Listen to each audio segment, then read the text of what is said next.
Take that as a fine. All right. We thank you for the co-creation of this interaction.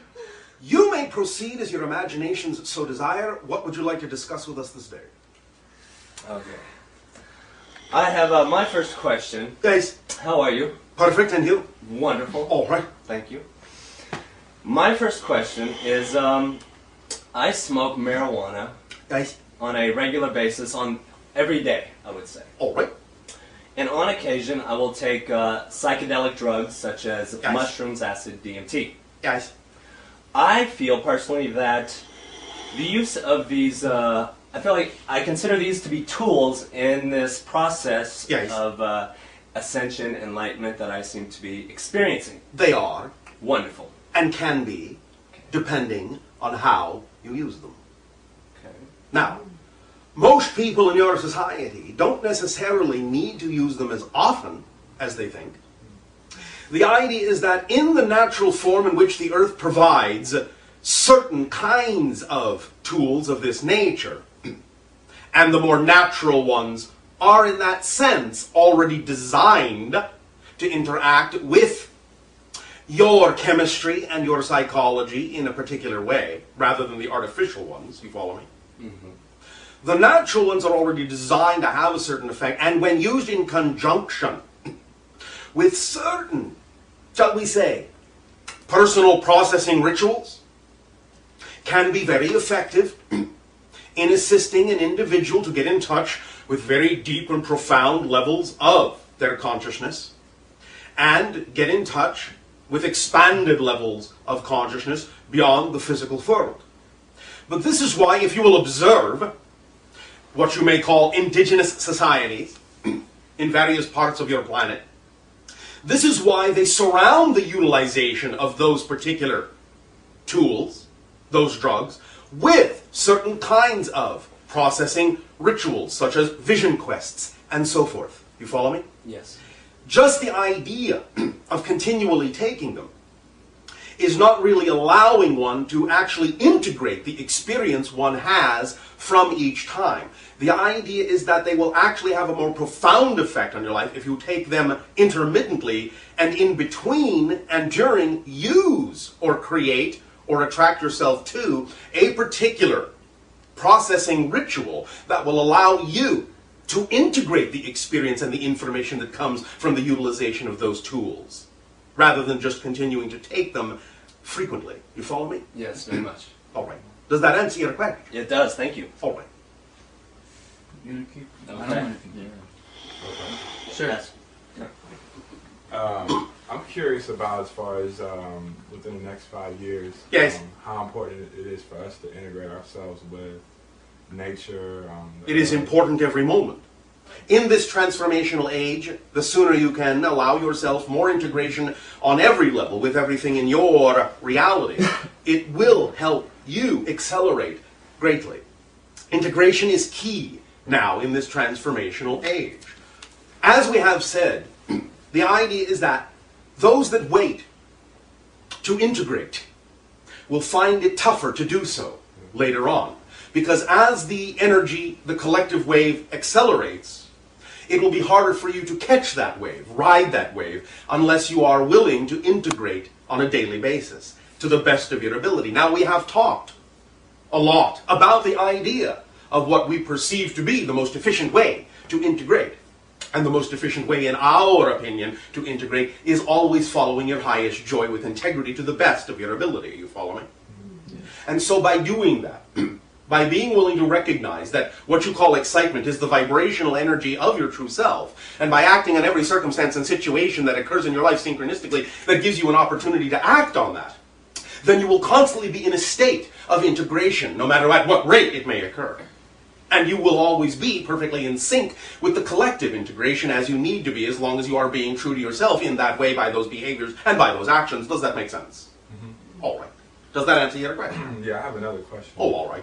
As far as being true to yourself, Yes. how do you know the difference between being true to, as far as the ego-based Yes. mind, and to your heart? Well, when you allow yourself to make an honest assessment of what your belief systems and definitions are about any given situation that you may seem attracted to, and you give yourself an opportunity to define yourself in relationship to it, you will gain the ability, you will gain through this practice the ability to discern the difference. Most of you can really tell the difference if you just simply sit still and be quiet and listen to your heart as to whether or not something is truly you, or whether it is something that really has nothing to do with you, but maybe you have defined in a way that makes it uncertain. Do you see what I'm saying? Mm-hmm. Most of you can really tell. It's really not that difficult.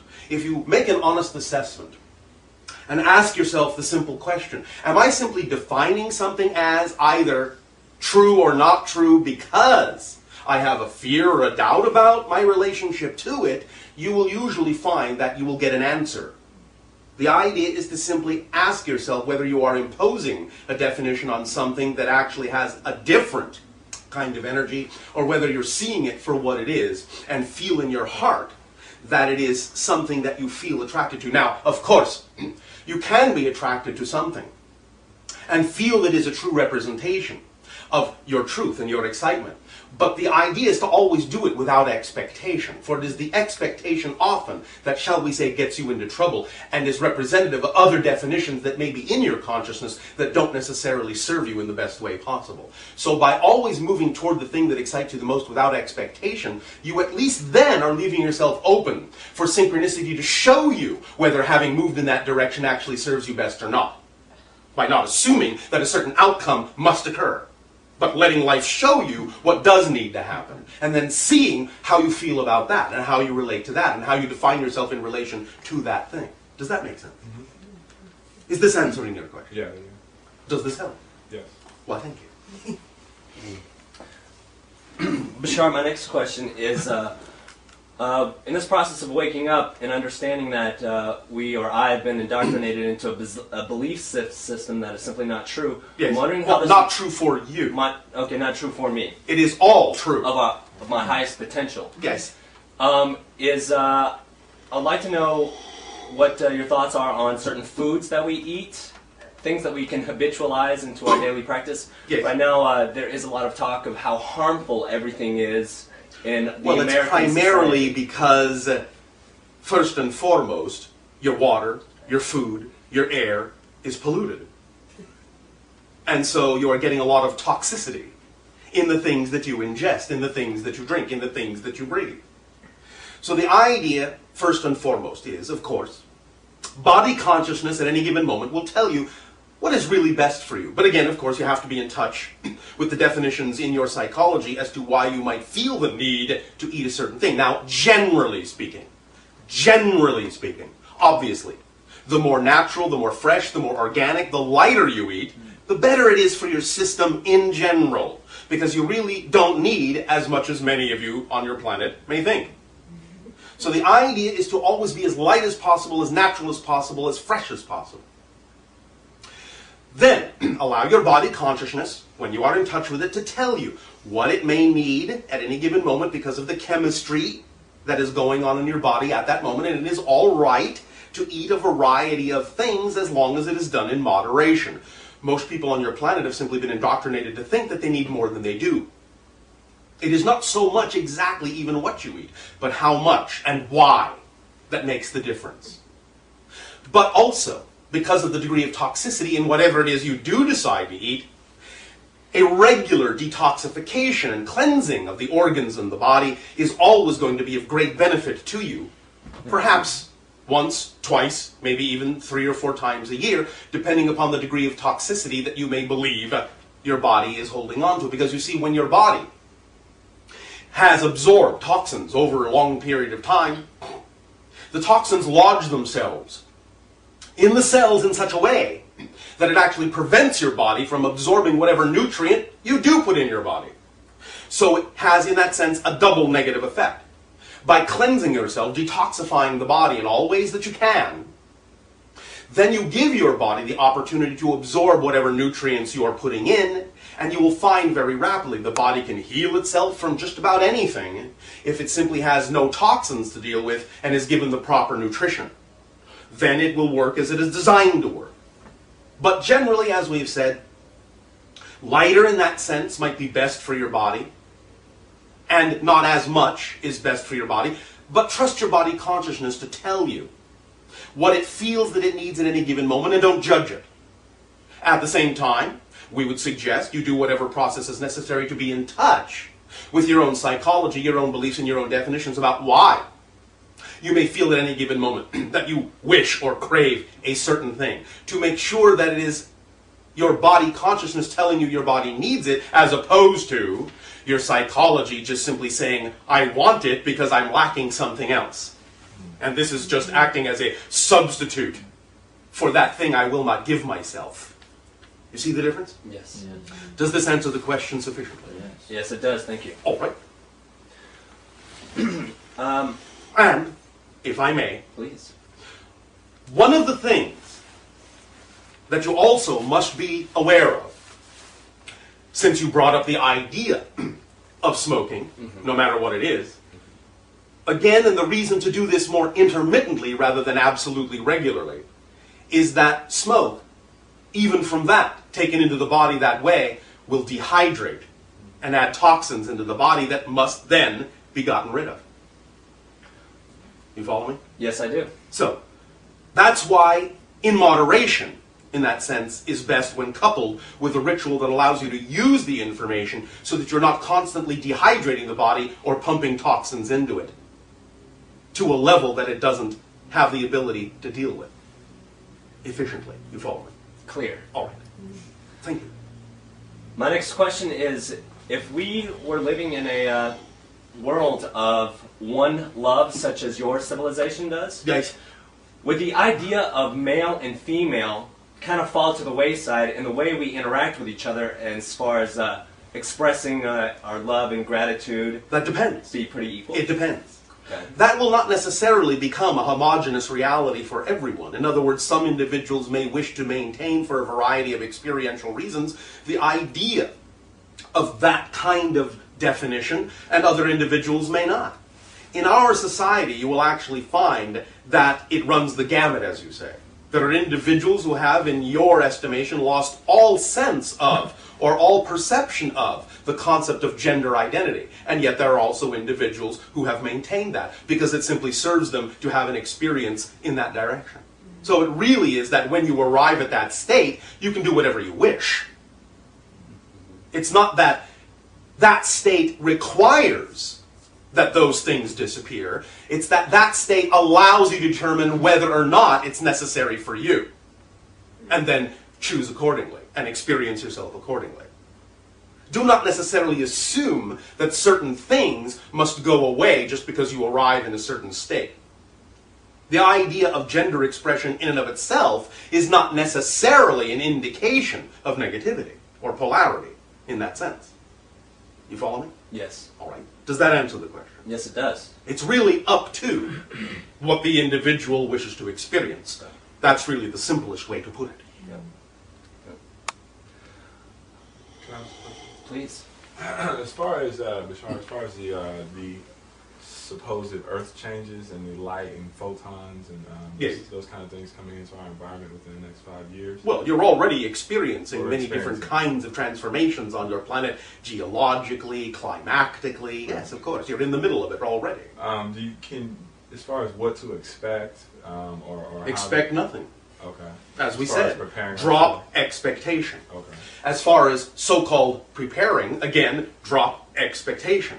And just allow it to come into. If you know that you are being of the vibration that is true for you, then it doesn't really matter what happens in the world. You know your synchronicity will put you where you need to be, when you need to be there, and that you will experience it in a way that will always be of benefit to you, regardless of what's going on around you. Things could be falling apart all around you, within inches of you. It won't touch you in a negative way if you stay in the state of reality that you prefer to be. Then you will only get a positive or beneficial effect from it and be able to perhaps assist others who may not be having such an easy time of it. You follow me? Yeah. So the idea of having to prepare for it, in a sense, is not really the approach that allows you to detach from expectation. The idea of simply being in the state you prefer will take care of anything that comes your way. Does that make sense to you? Yeah. This is really simple physics. You cannot experience what you are not the vibration of. Make sense? Yeah. Now, you may have a collective agreement on Earth. You may generally agree that you will observe certain things, you will experience certain things, but again, its effect upon you will only be determined by the state of being you choose to be in. So even though you may participate in a certain kind of event, it doesn't mean it has to impact you negatively, even though it may impact everyone else around you that way. Does that make sense? Yeah. And then by your example, others can learn that it doesn't have to impact them negatively either. Okay. Does that make sense? Yeah. Does this help? Yes. All right, thank you. Hello, Bashar. And a good day. It seems like at what is being called fourth density, you know what you need to know when you need to know it. Yes. And so I wonder, I would prefer actually to not ever ask any more questions. You Are go there right ever? ahead. Yeah, thank you. Again, it doesn't matter whether you do or not. Right. And the idea simply is to trust your own synchronicity. You all have the ability to access all the information you need all the time. You don't have to ask the question in that sense, although sometimes, depending upon your own process and what's needed for you, sometimes asking the question can actually trigger the answer within you. It just depends on how your psychology works. It's all right to ask the question. At the same time, you can know that you have the ability to download the answer. In a sense, what we say sometimes is the question contains the answer. For if you did not have an ability to understand the answer, you probably wouldn't have had the awareness to even know there was a question. Because it's two sides of the same coin. Does that make sense? Yeah, totally. The fact that you are even aware that there is a question to ask means the answer lies somewhere within you. Yeah. So all you have to do in asking the question is then take the little bent up question mark and straighten it out into an exclamation point. Yes. You follow me? Yes. So you can trust your own synchronicity that way. At the same time, if you feel like you need to ask a question, Right. don't judge yourself for asking it. Right. Know that it's simply part of your process. Right. There's no inherent need, though, for questions. They're not required. Well, let me put it this way. Mm-hmm. What will never disappear is curiosity. So in that sense, you could say there is always a perpetual why. Because that lures you into more mystery and lures you into more expansiveness. In that sense, that question will never go away. But in terms of the way in which we think you meant it, specifically, no, you don't necessarily always have to ask little detailed questions to understand that you actually have the bigger picture within you already. Thank you. You are welcome. Bashar, Yes! I don't want to assume, so I would like to ask you, are you familiar with what we are doing in regards to the internet right now, us specifically our company? Define.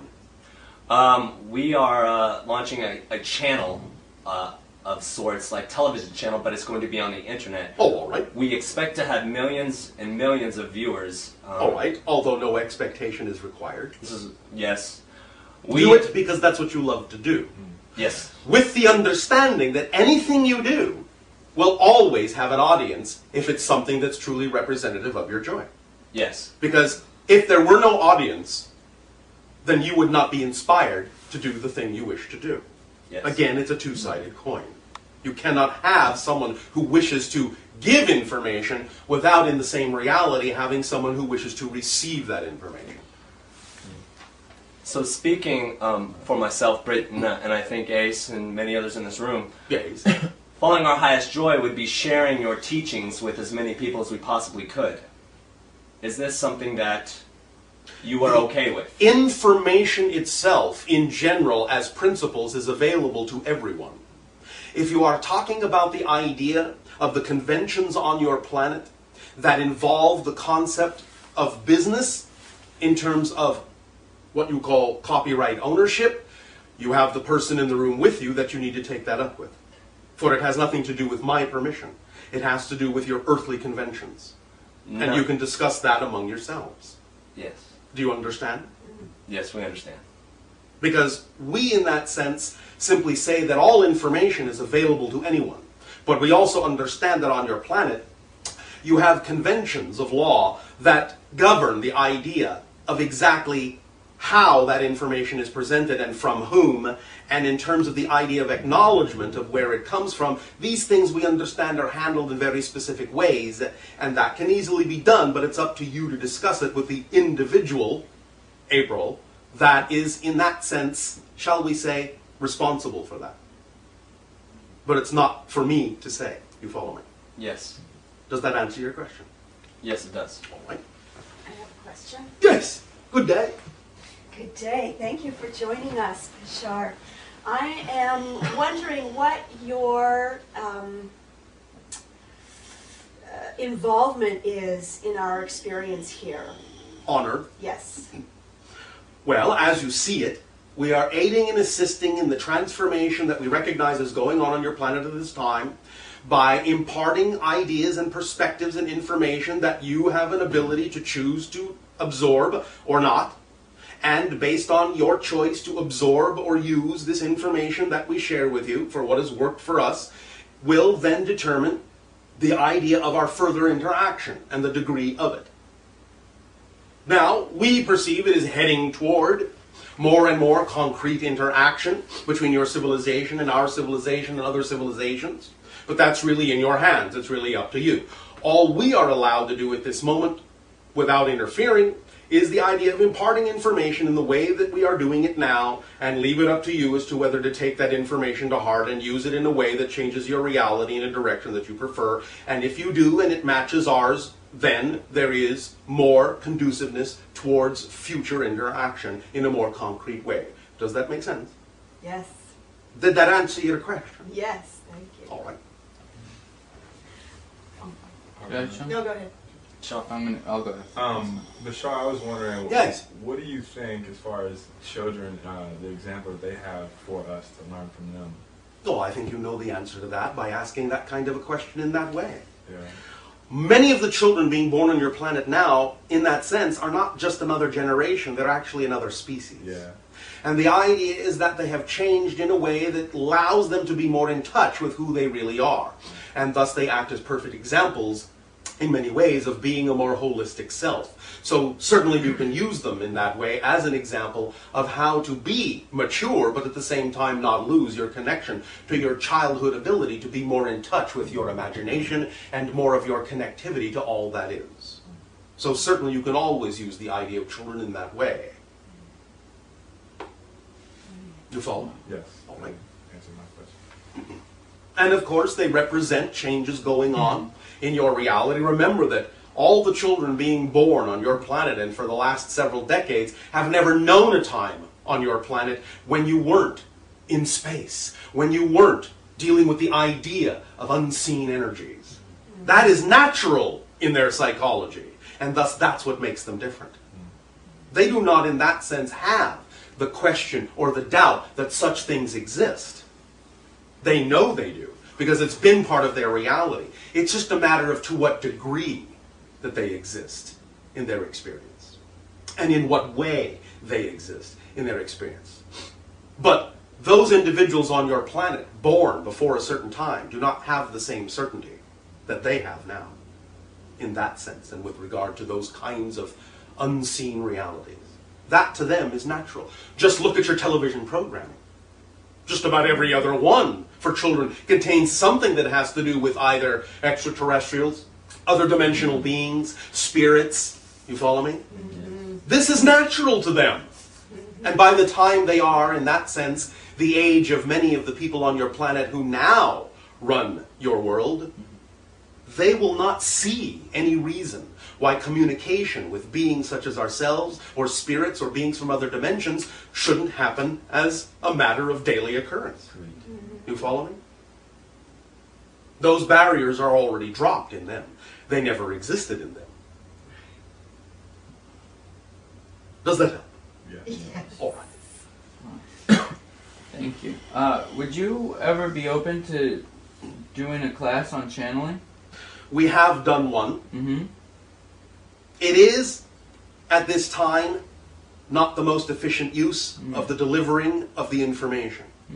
We are always open to anything, but we simply sense, in the overall scheme of things, that information of a different kind and nature must be delivered right now to best serve humanity on Earth, rather than specifically narrowing it down to the idea of teaching one to channel. Now, of course, conversely, channeling is simply getting out of your own way psychologically and allowing yourself to function as more of your holistic self and tapping into whatever it is represents the most whole expression of your being. So in that sense, anything you do that's an act of creative love is a state of channeling. And that, in some sense, is thus then what we're actually already teaching you all to do by urging you to follow your joy. We're urging you to channel more of yourself, because that's the whole idea to channeling anyway. The process of channeling, as you're witnessing it now in terms of my consciousness coming through the person before you, doesn't leave that person out. One of the most important aspects of the channeling is that the channel himself or herself actually also becomes more of their own version of the highest possible person they can be. Thus then, you can leapfrog over the need to actually have an entity speak through you by simply becoming more of yourself every day anyway.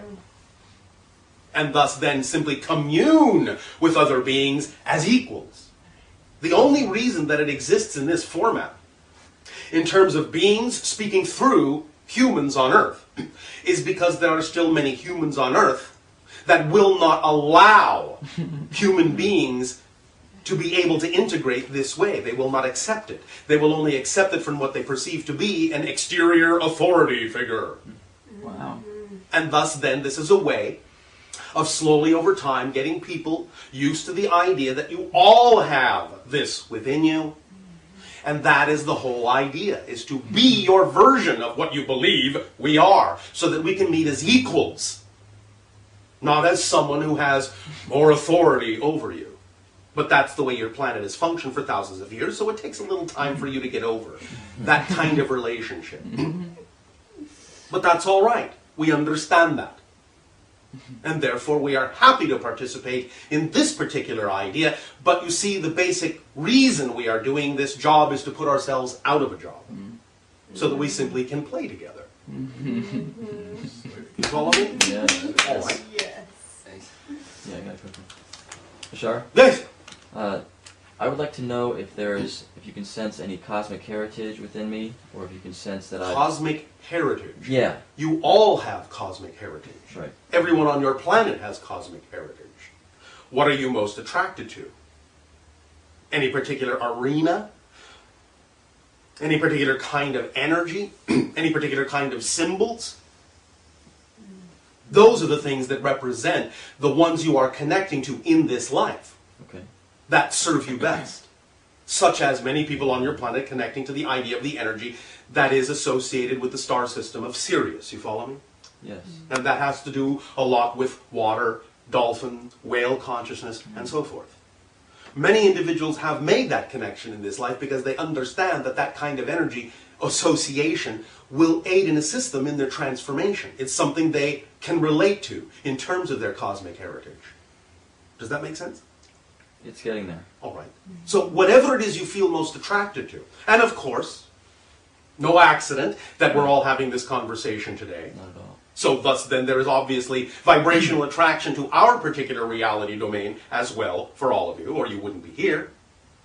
So it's simply a matter of taking into account all the different kinds of vibrations you are attracted to that represent the idea of cosmic connections, and simply recognizing that you have made those connections to serve you and your personality aspects in ways that you deem is most necessary to allow you to become more fully who you are as a human on Earth.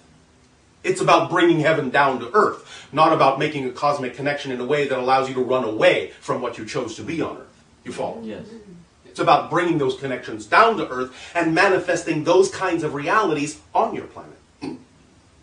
That's why you chose to be where you are. Thank you. Now, of course, please remember, when individuals on your planet talk about, cosmic connections and connecting to this alien system and that extraterrestrial system, please understand you tend to forget that from our point of view, you are aliens. Right. So you're already, in that sense, an alien. Maybe not an extraterrestrial, but you are definitely an extra-Sasanian. To me.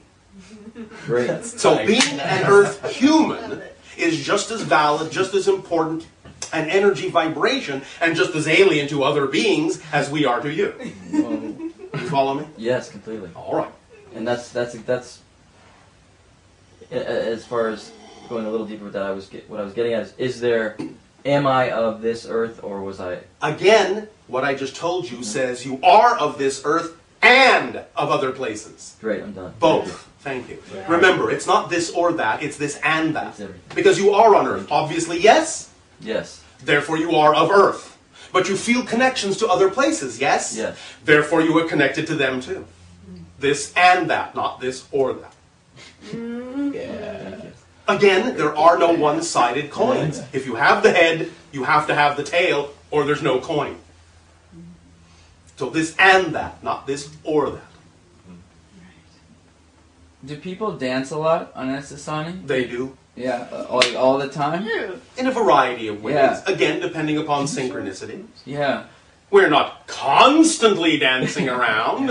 Although, of course, it depends on what you mean by dancing, because we're dancing right now, aren't we? Yes. Yeah. Yes, we are. All right.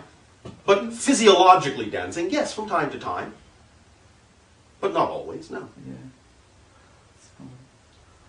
Bashar, Yes! I believe that it is very having visuals, letting people see to help them believe is a very effective tool. Yes, it is.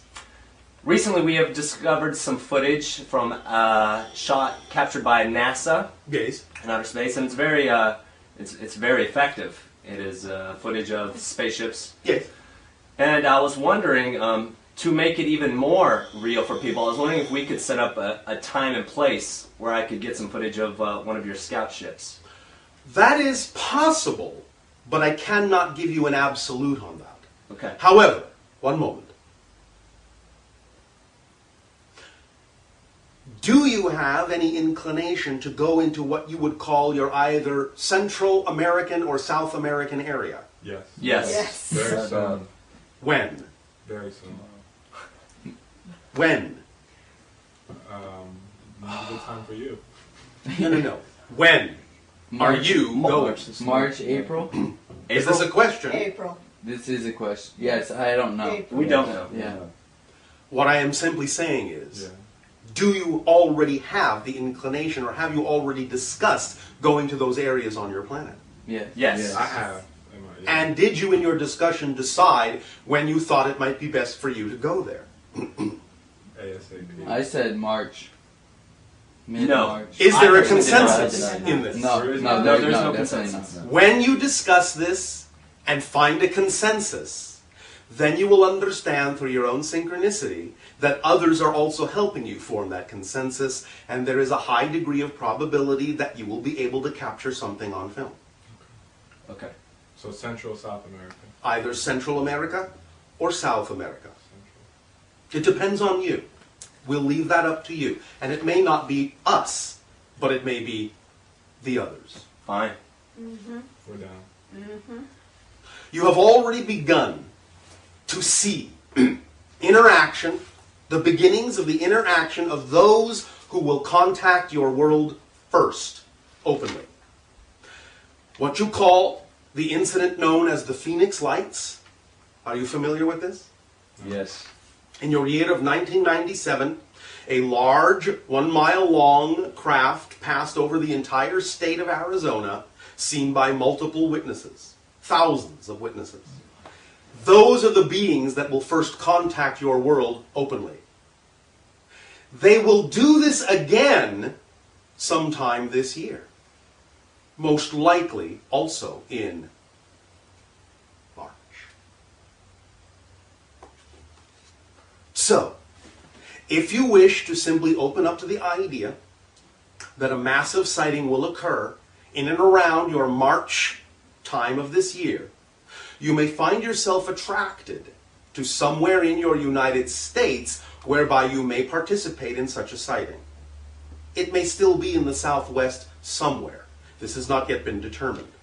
Aside from that sighting, there is still the possibility of going to Central or South America and also capturing something on film. Can you tell me what civilization is?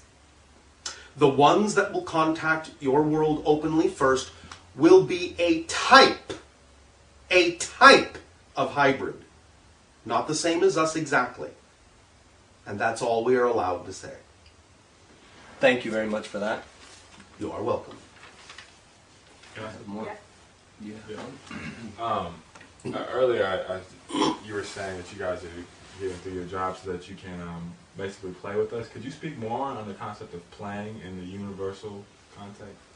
Well, again, it simply comes down to following your own joy and trusting that the synchronicity that is generated by following your own joy individually will automatically tie into the synchronicity of others following their joy who need to interact with you. So that you simply wind up at the right place at the right time, interacting with exactly who you need to interact with at exactly the right moment, doing exactly together the thing that each of you wishes to do in absolute harmony automatically without planning a thing.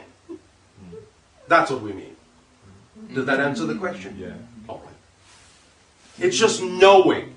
It's an absolute knowing that it's all play. And it's an absolute knowing that your synchronicity will, by following your joy, always put you in the right place, the right time, interacting with exactly who you need to interact with at that moment. So you see, you may have events on your planet that you plan, be it such and such a place at such and such a time to experience such and such. Now, we can have similar ideas, but we don't plan it.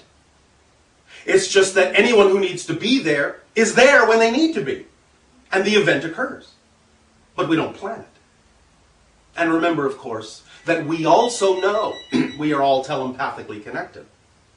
So we're always in touch. We just follow the ebb, flow, and current of our own synchronicity, of our own energy, of our own joy. And we always wind up exactly where we need to be, when we need to be there, with whom we need to be there with. Doing what we need to do because we're inspired to do it, and so are they. Nothing is ever planned out. But that's the way we operate. I'm not saying that planning a little bit isn't bad. I'm not saying that. You can plan. But be open also to the synchronicity. Allow for spontaneity. Because that's actually a stronger way to plan. The thing that excites you the most, as we have said many times, actually is not only the driving engine of your life, it's the organizing principle too. It knows where you need to be. It knows when you need to be there. It knows with whom you need to interact. It knows this. It's innate in the consciousness itself. All you need to do is ride that wave, flow with that wave of joy, and you will see that it organizes everything automatically. And everyone that needs to show up when they need to show up, shows up. Simple. Easy. Effective. Efficient. Playful. Automatic effort.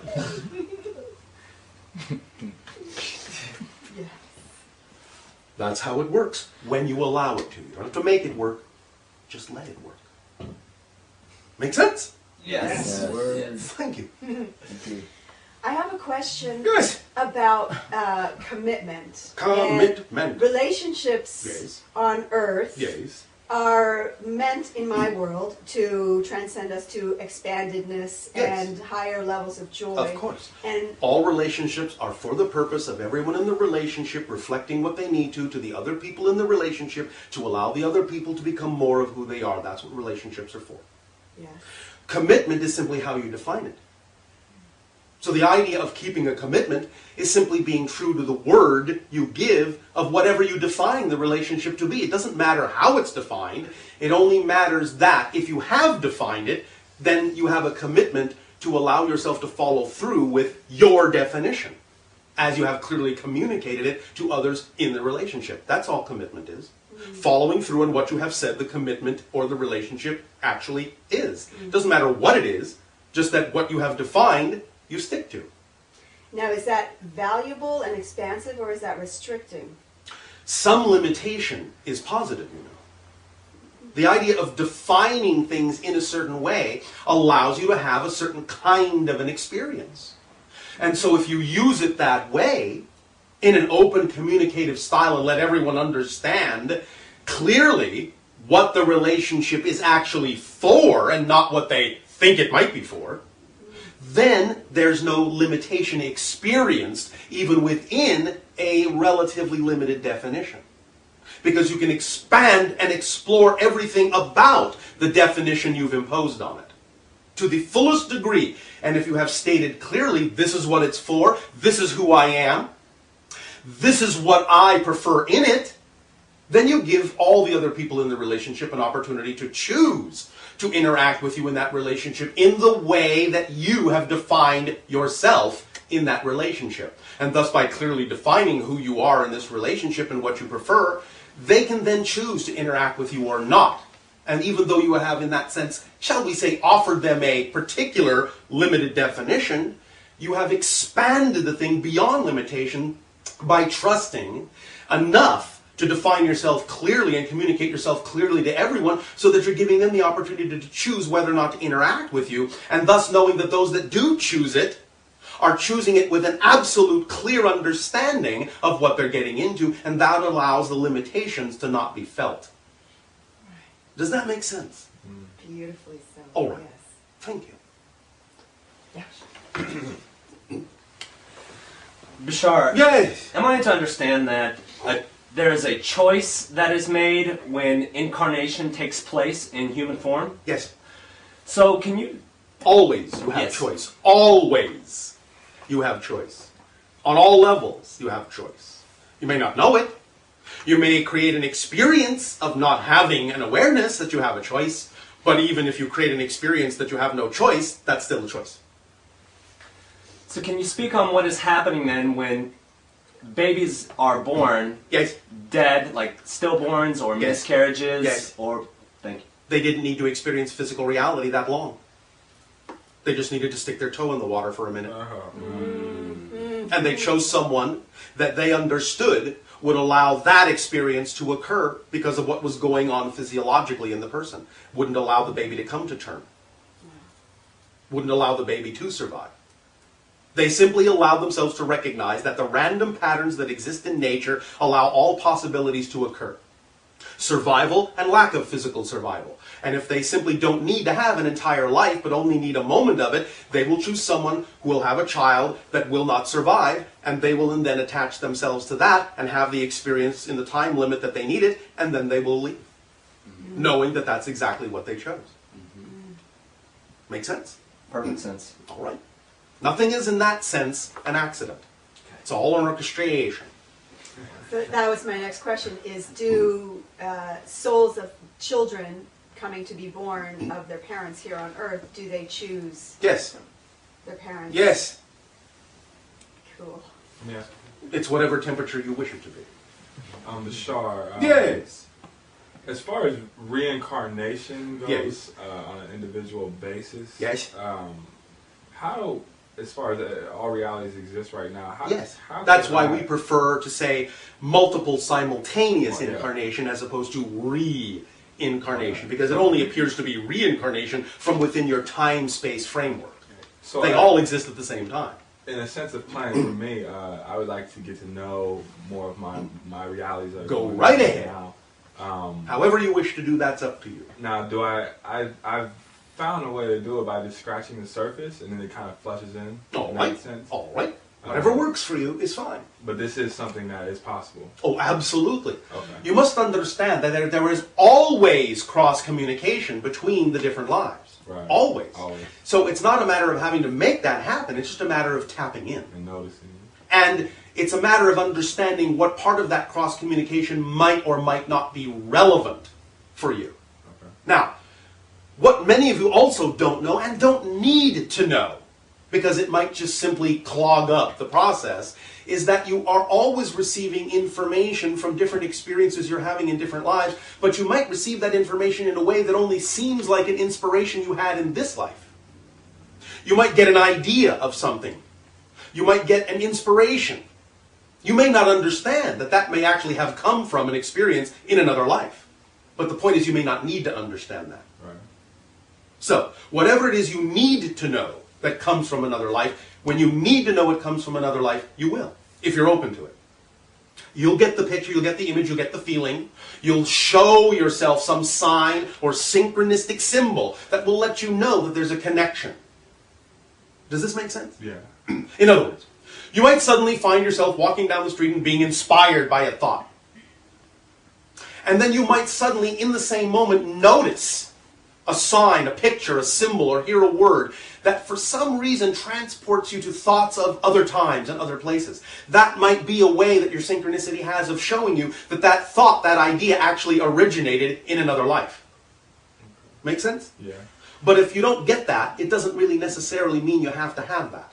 It just may mean that you have the information, use the information as works best for you, and get on with your life. You don't need to stop and ponder, where did it come from? You follow? Yeah. But if it gives you joy to do so, then by all means be open to it and allow your synchronicity to give you those moments that show you and connect you to that idea. Now, of course, you can use any number of techniques. You can use the idea of hypnotherapy, regression, you can use meditation, you can use whatever you wish to get yourself to be put in touch with the idea of other lives you are having simultaneously. And of course, when I say you are having, I mean your greater oversoul is having, because you aren't having those other lives. You are this personality here. You understand the difference? Yes. It is your oversoul that is having all the simultaneous lives. Now, of course, don't forget, not only are there many different lives in what you would call one time stream, there are also an infinite number of parallel realities. Right. So there are also different versions of this you in different realities, on different earths, as well as different lives you may feel you have had in one timeline. True. So would you say that imagination is key then? It is Magi Nation. You are a nation of magicians.